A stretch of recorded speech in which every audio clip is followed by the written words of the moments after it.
Ce matin, vous avez eu ici à Boikon la mission du comité de suivi de la mise en œuvre des recommandations des États généraux de la société civile qui s'est tenue les 18 et 19 décembre 2018 à Cotonou. Et ce comité avait pour mission de venir restituer et de vulgariser les actes et donc les résolutions et recommandations qui ont été prises lors de ces États généraux de la société civile.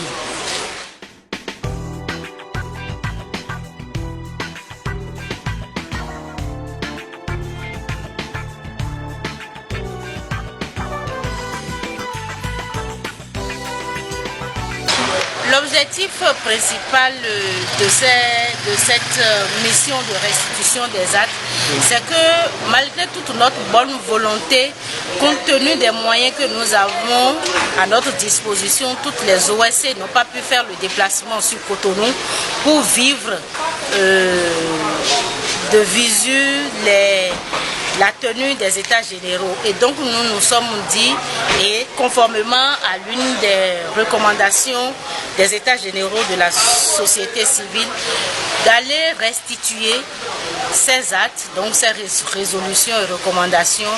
au niveau des départements pour que toutes les OSC qui n'ont pas pu faire le déplacement puissent être au courant des résolutions et recommandations qui ont été prises et commencer par prendre les dispositions qui s'imposent aussi bien au niveau de chaque OSC qu'au niveau de l'ensemble des OSC dans chaque commune et dans chaque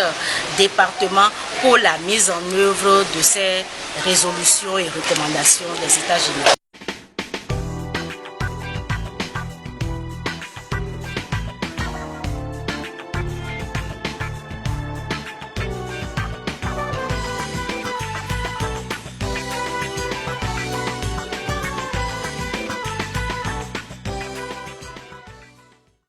Les points autour desquels nous avons échangé, c'est toute la procédure qui nous a menés jusqu'aux États généraux, les résolutions et recommandations de ces États généraux et en dernier ressort, les actions ou les activités qui vont être enclenchées jusqu'au lendemain de cette restitution des États généraux. Et donc il faudra retenir globalement 4 grandes résolutions que ces États généraux ont accouchées. La première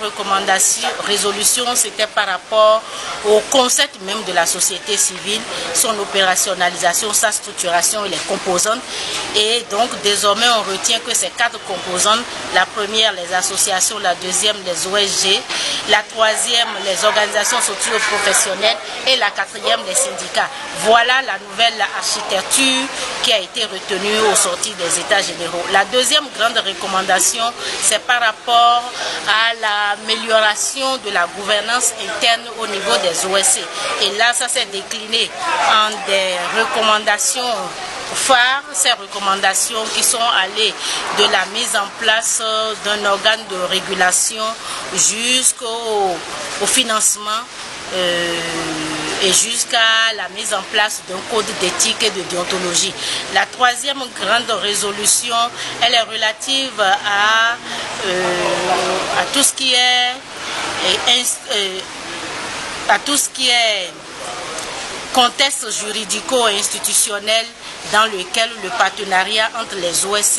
et les autorités et décideurs politiques doivent s'inscrire désormais pour que la participation des OSC au processus de développement soit une participation institutionnalisée. Donc la mise en place d'un cadre légal et approprié, institutionnel approprié à l'exercice, à la participation des OSC. Et la dernière recommandation, la dernière grande résolution est relative à l'efficacité de la contribution des OSC dans les secteurs de développement et leur financement aussi. Parce que justement, toutes les problématiques de financement sait toutes les problématiques de ne pas prêter flanc au blanchiment de capitaux, au financement du terrorisme. Les organisations de la société civile doivent être au parfum de toutes ces dispositions-là pour ne pas prêter flanc à ces financements qui ne sont pas républicains. Voilà en gros les quatre grandes résolutions, et chaque résolution a été déclinée en des recommandations avec des activités qui vont commencer par être exécutées, par être réalisées à partir au lendemain de cette restitution. Donc voilà.